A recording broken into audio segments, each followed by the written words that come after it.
धरती में अपने स्थान बनाया था।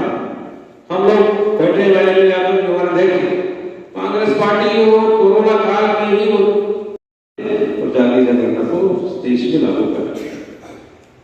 जो दूसरा था जो पिछड़े दलित छात्र जिन्होंने 72,000 की भर्ती में अपने स्थान बनाया था। हम लोग बैठे वाले यादव जो हमारे देखे कांग्रेस पार्टी को कोरोना काल में ही आरक्षण लागू करके वजीर बनाया इस देश में। तो अगर हम भी यही चाहते हैं और आपके माध्यम से आप सबके सहयोग से आप सबके द्वारा चाहते हैं कि उत्तर प्रदेश की सरकार और केंद्रीय सरकार इस पर ध्यान दे और जातीय जनगणना को देश में लागू करे।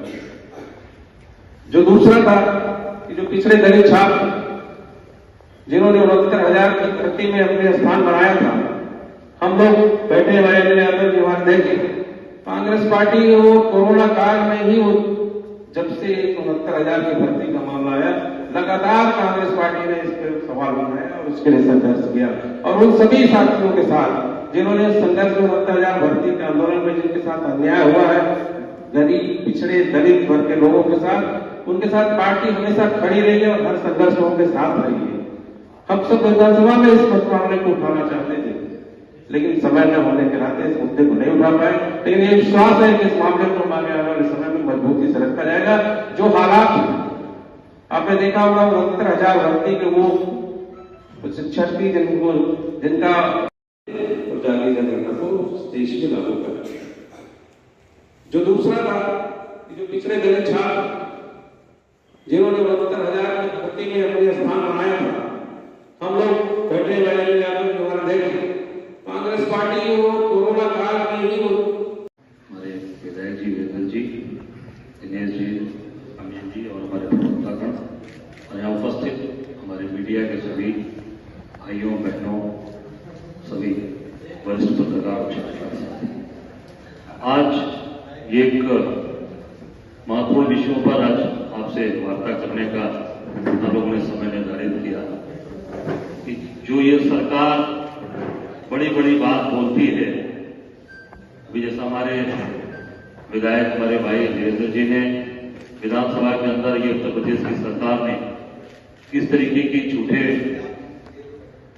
जो वादे, झूठी बात, जो अपनी नियमावली को ही न मानने वाले, जो खुद नियम बना रहा अपना नियम नहीं मान रहा है, और उनकी सारी बातों को हम लोग विस्तार से आपके सामने रखेंगे।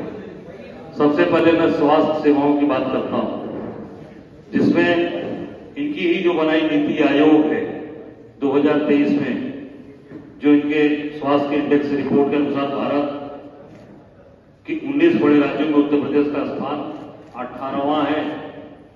18वां स्थान इनकी अपनी एजेंसी मानती है कि उत्तर प्रदेश स्वास्थ्य सेवा बदहाल है। उसका उदाहरण ये आप देख सकते हैं।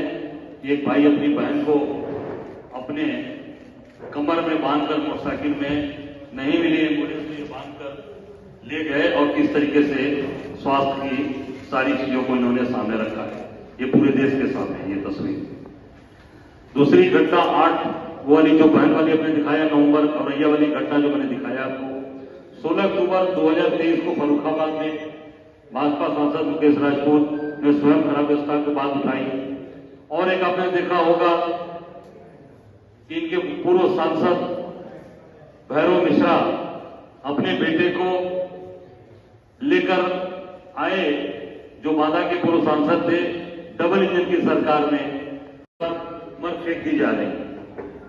जो 5 चिकित्सकों के पद खाली है उत्तर प्रदेश सरकार में, अभी उनकी कोई भी कहीं पर भर्ती नहीं है, केवल संविदा पर रखकर अपना काम चला रहे हैं। और तमाम इस तरह की जो 519 करोड़ की लागत से गौतम बुद्ध नगर में आपने देखा होगा अस्पताल बना है, जो अभी तक पूरा नहीं हुआ। पूरी बिल्डिंग अधूरी पड़ी हुई है और पूरी दुर्व्यवस्थाएं हैं। कैंसर इंस्टीट्यूट लखनऊ का हाल बुरा है, आपने देखा होगा वहां पूर्णकालिक डायरेक्टर तक नियुक्त नहीं है।